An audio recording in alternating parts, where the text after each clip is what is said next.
Olá pessoal, bom dia, boa tarde, boa noite. Meu nome é Thiago Siconha e o meu objetivo nesse vídeo é descomplicar a regulamentação das aeronaves remotamente pilotadas, também conhecida por drones. Os pilares da regulamentação das aeronaves não tripuladas no Brasil são ANAC, Agência Nacional de Aviação Civil, DCEA, Departamento do Controle do Espaço Aéreo, e a Anatel, Agência Nacional de Telecomunicações. Ouçam o seguinte áudio.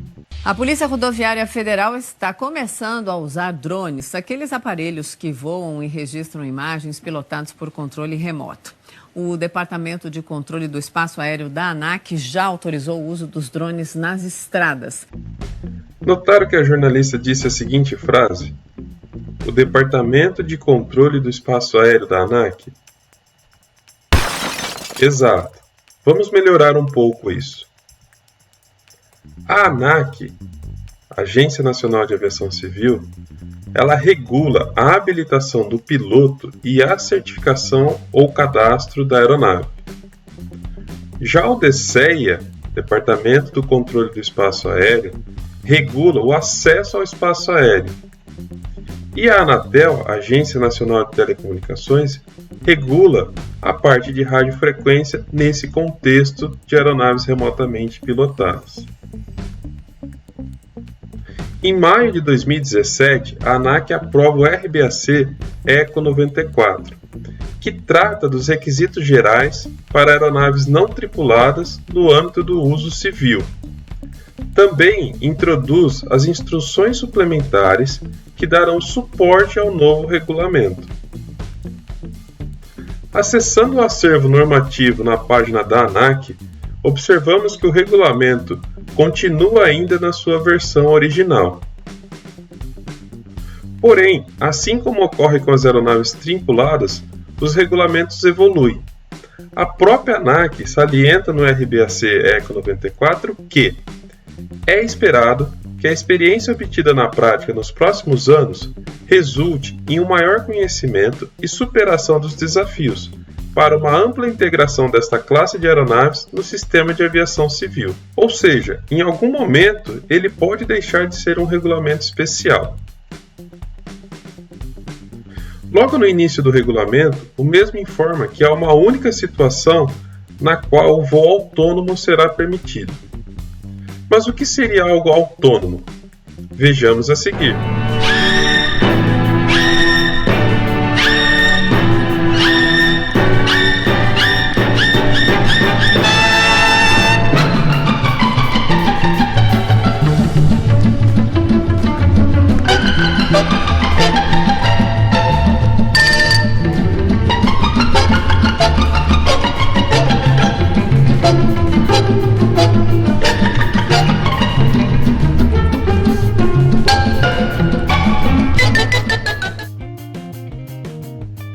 Assim como acabamos de ver, aeronaves não tripuladas autônomas seriam aquelas às quais não se permitiria a interferência do piloto durante o voo. Dessa forma, somente quando ocorrer a perda de comunicação entre o piloto e a aeronave, o voo será autônomo. Isso trata-se até de uma medida de segurança dos equipamentos, que podem possuir um sistema de navegação por satélite que permita até que a aeronave retorne ao ponto de decolagem de forma segura. Qualquer outra forma de voo é permitida desde que haja a presença obrigatória do piloto remoto. Um exemplo de voo automático pode ser obtido com a utilização da plataforma Drone Deploy. Nesse tipo de voo, o piloto apenas monitora a aeronave sem a necessidade de atuar no controle. Porém, pode assumir e interromper o voo a qualquer momento. Por isso mesmo é considerado um voo automático. O regulamento ainda divide as aeronaves em 3 classes: Classe 3, Classe 2 e Classe 1. E o que distingue uma classe da outra é o peso máximo de decolagem da aeronave. Desta forma, aeronaves classe 3 são aeronaves que têm peso máximo de decolagem de até 25 kg. Abaixo de 250 gramas, não existe nenhuma exigência na regulamentação, devido ao baixo potencial lesivo desses equipamentos.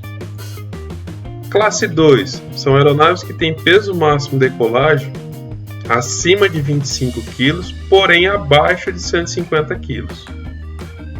E aeronaves classe 1 possuem peso máximo de decolagem superior a 150 kg. Tipos de operação.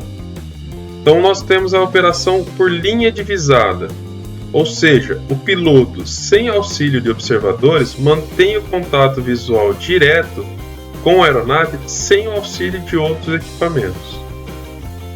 Essa imagem retrata um exemplo de uma operação veloz, ou seja, dentro da linha divisada do piloto, pois o piloto mantém o contato visual com a aeronave durante todo o voo. Tipo de operação E-veloz. O piloto, sem auxílio de lentes ou outros equipamentos, não é capaz de manter o contato visual direto com a aeronave. Então, nesse caso, ele necessita do auxílio de um observador para conduzir o voo. De maneira ilustrativa, no voo E-veloz, o piloto em comando, com a ajuda de um observador, com o qual mantém comunicação direta durante toda a operação. Observem que há uma intersecção no campo visual e um incremento significativo no alcance operacional, pois o piloto estende seu alcance de operação até o alcance visual do observador. E existem as operações P-veloz, é quando a operação não é nem veloz e nem E-veloz. Bom, mas e aí? Eu posso utilizar meu Phantom 4, convidar um amigo e efetuar um voo E-veloz?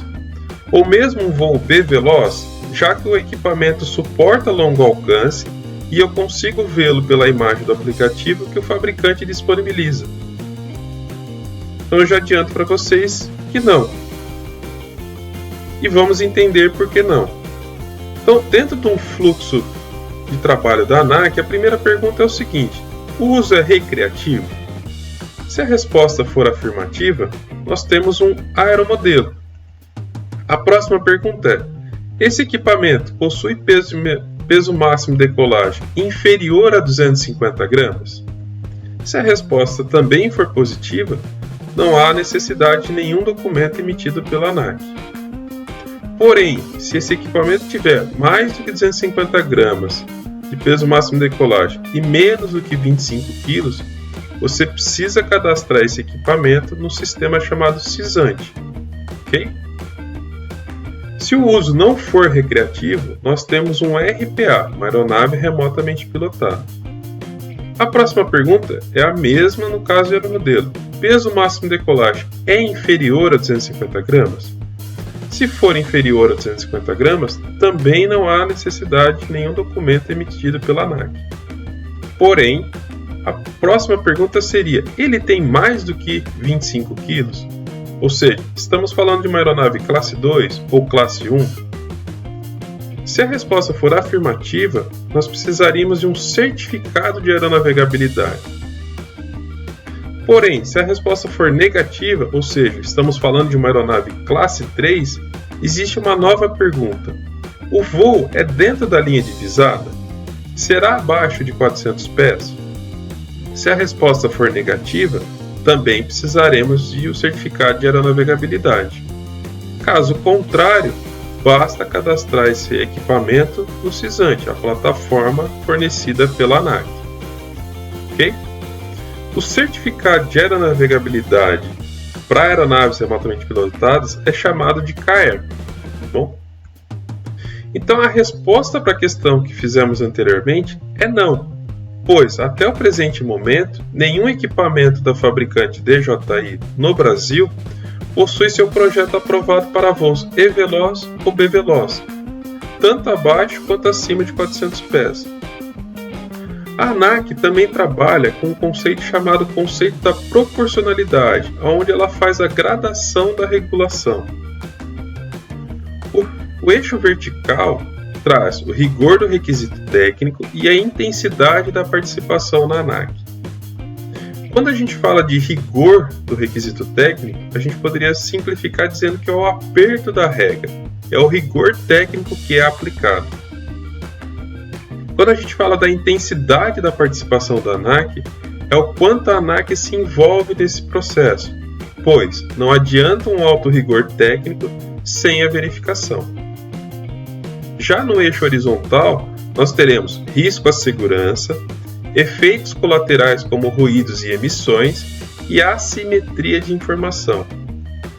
Entendam por assimetria de informação o grau que o passageiro possui sobre o nível de risco ao qual ele está exposto.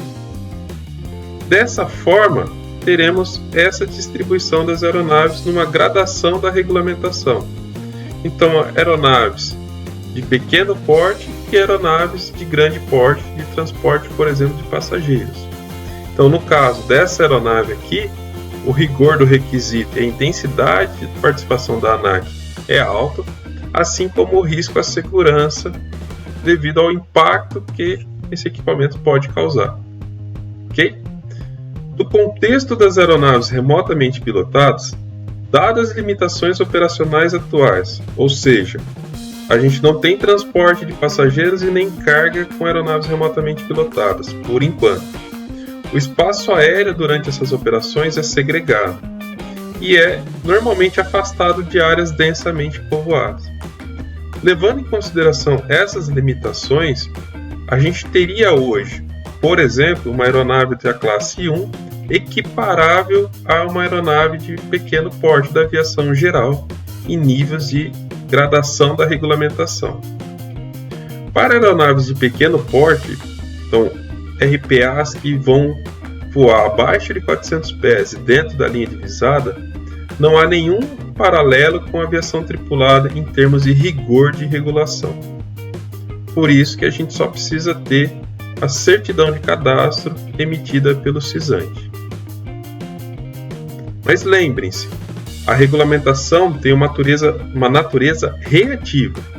Ela nunca estará à frente da tecnologia.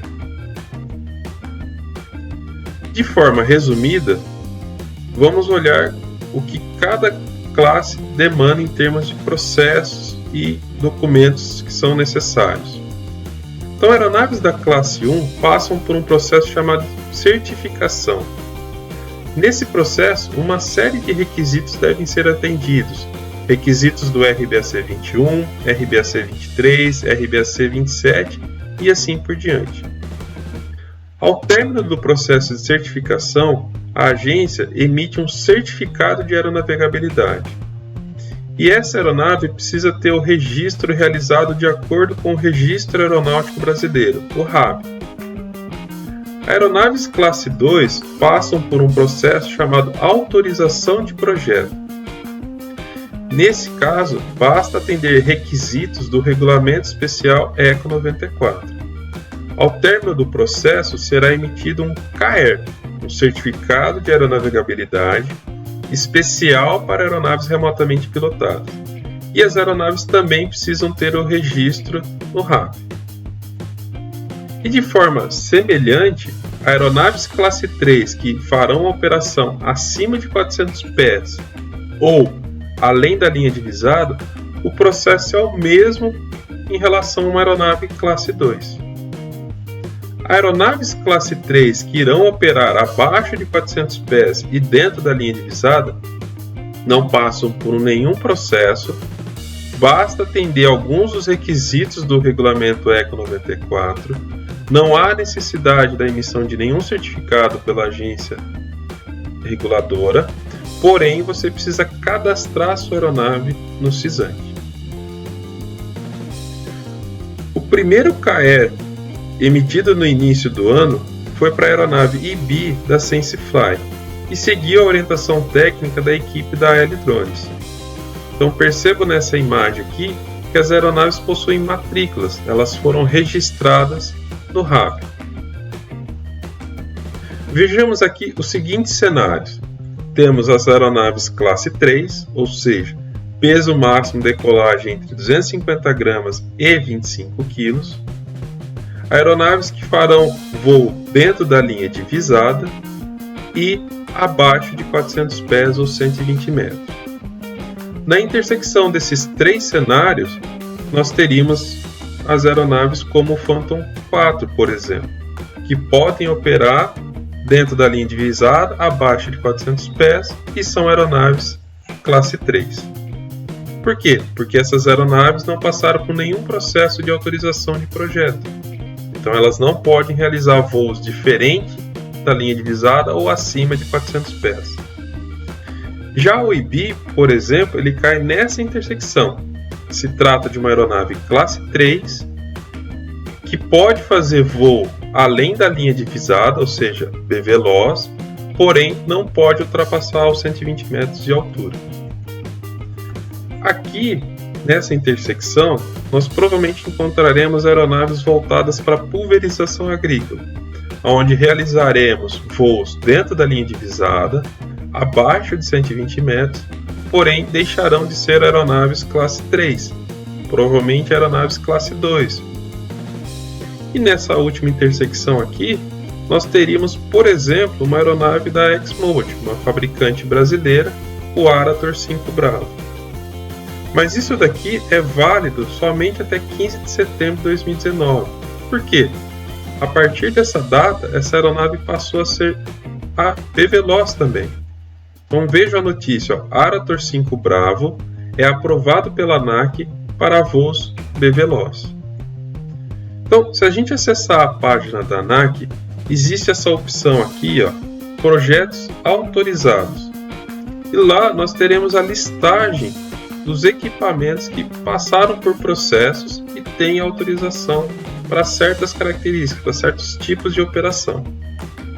Então, se olharmos o documento pertencente ao Arator 5 Bravo, encontraremos em vermelho aqui a nota de revisão, e aí perceba o seguinte, foi incluído o que? Voo além da linha divisada, abaixo de 120 metros, com até 5 km de alcance a partir do piloto em comando. Os modelos IB e IB Plus foram os primeiros a obter autorização para voos BVLOS no Brasil. Novamente, acessando a parte de projetos autorizados, teremos esses documentos que estão disponíveis, são de domínio público. E lá teremos o que? As limitações de voo também. Então, nesse caso, temos uma aeronave que pode realizar voos BVLOS com até 5 km de alcance a partir do piloto em comando. Lembre-se, limitados a teto de 120 metros. Isso daqui é algo que eu gosto de trazer porque a partir do momento que a gente descomplica a regulamentação, a gente passa a entender a regulamentação, algumas notícias têm que ser lidas de uma forma mais criteriosa. Então, essa reportagem traz a seguinte notícia, olha, usina de etanol no Mato Grosso utiliza veículo aéreo não tripulado para monitorar lavouras de cana. E ao longo do texto eu gostaria de chamar a atenção a alguns tópicos. Então, por exemplo, esse veículo alcança um raio médio de 40 km. O piloto chega a operar a aeronave no céu a perder de vista. Ou seja, estamos falando de um equipamento com alcance enorme e que vai operar também além da linha divisada. Então, será que esse equipamento possui o projeto autorizado perante a ANAC? Bom, quais são as medidas para aumentar a conformidade? Compreensão das regras, educação, bom? Redução da burocracia, executar as penalidades, bom? Então essas são medidas para se buscar o aumento da conformidade em relação ao regulamento. Não se criar regras para problemas que não serão resolvidos com regras. Então a gente pode dizer que existem basicamente 3 tipos de operadores. O operador responsável, aquele que cumpre as regras. O operador imprudente e negligente. E o operador criminoso, para o qual não adianta criar nenhuma regra. Então é o exemplo dessa notícia. Olha, 4 drones já foram interceptados com drogas, celulares e armas em Minas. Ou seja, não adianta criar nenhuma regra para inibir esse tipo de operação. O que precisa ter é punição. Como é que é a visão da ANAC em relação às etapas para o processo de certificação de uma aeronave remotamente pilotada?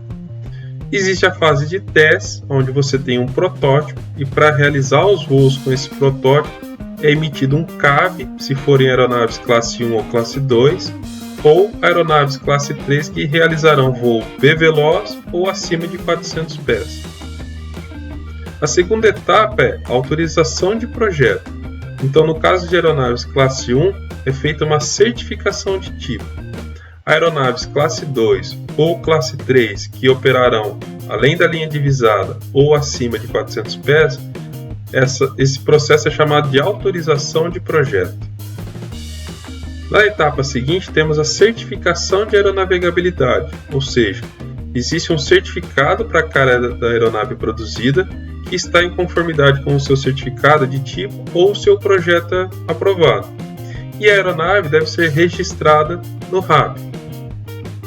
Na sequência, temos a parte do piloto, ou seja, a emissão de uma licença e habilitação, caso as operações sejam acima de 400 pés ou no caso de operações com aeronaves classe 1 ou classe 2. Para essas aeronaves ainda, necessita-se de um certificado médico aeronáutico. E por fim, a parte de manutenção. Então temos um manual de manutenção aprovado para projetos aprovados para certificados de tipos. Você precisa fazer o registro da manutenção. Aeronaves classe 2, o fabricante ou organização tem que ser credenciado, e no caso de aeronaves classe 1, você precisa atender os requisitos do RBAC 43. Em alguns casos, no entanto, esse fluxograma pode sofrer simplificações. Então você não precisa fazer a etapa de teste, você não precisa ter autorização de projeto, basta cadastrar no CISANTE, que é online, gratuito e automático, e o operador ou proprietário é responsável pela manutenção. Então, em que casos isso acontecerá, essa simplificação? Aeronaves classe 3 que voam dentro da linha divisada e abaixo de 400 pés. Então, esse daqui é um quadro resumo das exigências perante a ANAC. Então, classe 1, você precisa fazer o registro da aeronave, você precisa passar por um processo de certificação de acordo com a RBAC 21, você tem limite de idade para operação, você necessita como piloto de um certificado médico aeronáutico, você precisa ter essa licença e habilitação, você precisa ter um seguro, que a gente vai ver na sequência, que é chamado seguro reta, e precisa fazer a avaliação de risco operacional de acordo com a IS ECO 94-003, que já está na revisão alfa. No caso de aeronaves classe 2, você precisa fazer o registro da aeronave, você precisa atender requisitos do RBAC ECO 94, na subparte ECO. E todos os outros itens também, a resposta às perguntas é afirmativa. Existe limite de idade para operação, precisa do certificado médico aeronáutico, licença, habilitação, seguro e avaliação de risco. No caso de aeronaves classe 3, depende. Se o voo for B-veloz, você precisa fazer o registro da aeronave. Se o voo for dentro da linha divisada, basta o cadastro no CISANTE. A aprovação do projeto somente será necessária se o voo for B-veloz ou acima de 400 pés.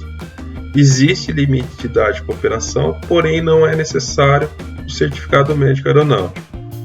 A licença e habilitação de piloto somente será solicitada no caso de operações acima de 400 pés, ou seja, 120 metros de altura. Precisa do seguro reta e também da realização da avaliação de risco operacional, que falaremos num vídeo futuro. No caso de aeromodelos, você precisa apenas cadastrar ele, não tem a necessidade de autorização ou aprovação do projeto, não há idade mínima, nem a necessidade de certificado médico aeronáutico. Porém, pede-se licença e habilitação para voos acima de 400 pés. Não é necessário um seguro e nem avaliação de risco operacional.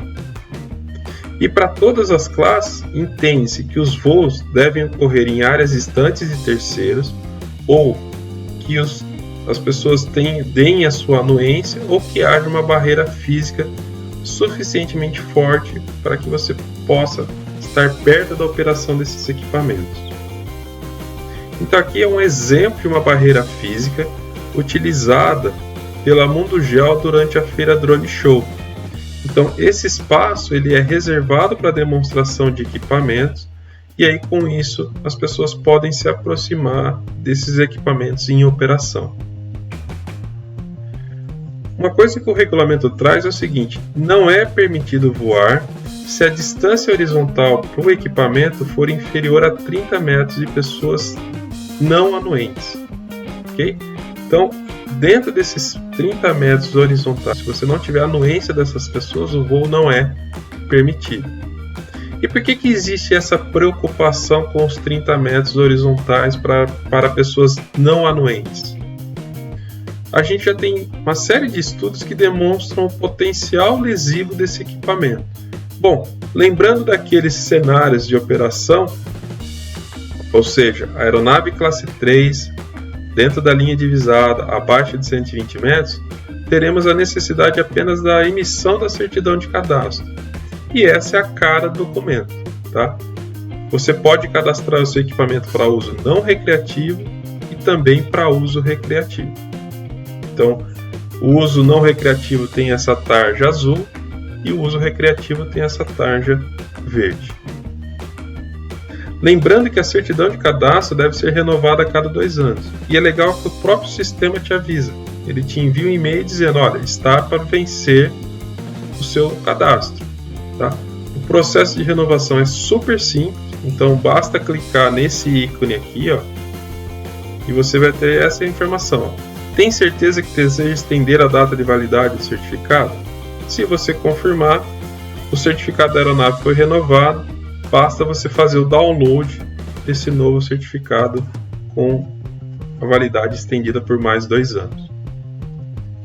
Mas lembre-se, não adianta efetuar o cadastro para voos recreativos e realizar voos não recreativos. Você estará descumprindo as regras e estará sujeito às sanções.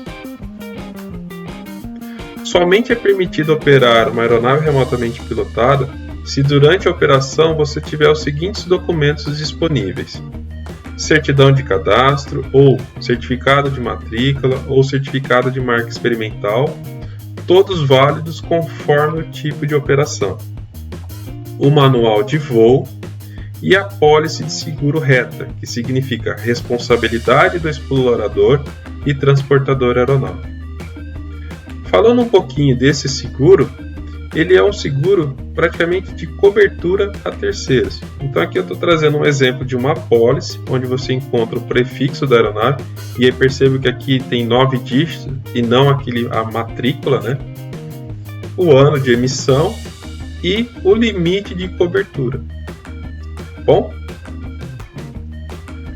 outra coisa que o requisito do regulamento traz é proibido o transporte de pessoas, de animais e artigos perigosos ou carga proibida. Então, a próxima edição da Drone Show, que tem data remarcada para setembro, trará sessões dedicadas à parte de logística e delivery, porque é um mercado que demanda bastante das aeronaves remotamente pilotadas. Porém, não posso deixar de citar que em São Carlos, uma cidade do interior de São Paulo, já em 2014 nós tínhamos testes de delivery de pães com aeronaves remotamente pilotadas. No final de 2019, a ANAC ainda anunciou a abertura da tomada de subsídios, um mecanismo que possibilita a participação da sociedade e de regulados durante as fases preliminares do processo regulatório da agência. Então, o objetivo aqui, o que era?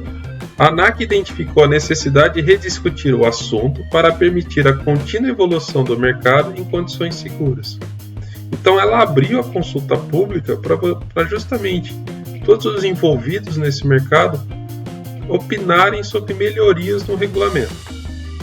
E aqui eu trago uma mensagem do engenheiro Ailton José de Oliveira Júnior, especialista em regulação da aviação civil, agradecendo as 150 contribuições enviadas por pessoas e instituições nessa fase de consulta.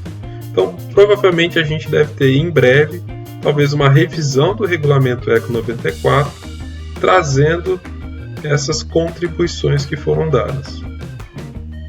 Se a gente acessar ainda a página da ANAC, existe um campo lá que é de perguntas e respostas, e ele tem bastante informação, tá bom? Bom, lembrando que irregularidades em relação ao cumprimento da norma são passíveis de sanções previstas no Código Brasileiro de Aeronáutica. Bom, pessoal, então essa foi a aula de hoje. Na próxima aula, nós falaremos da descomplicação da regulamentação do ponto de vista do DSEA e da Anatel. Gostaria que vocês deixassem nos comentários as dúvidas e sugestões. Um abraço, bons voos e até breve.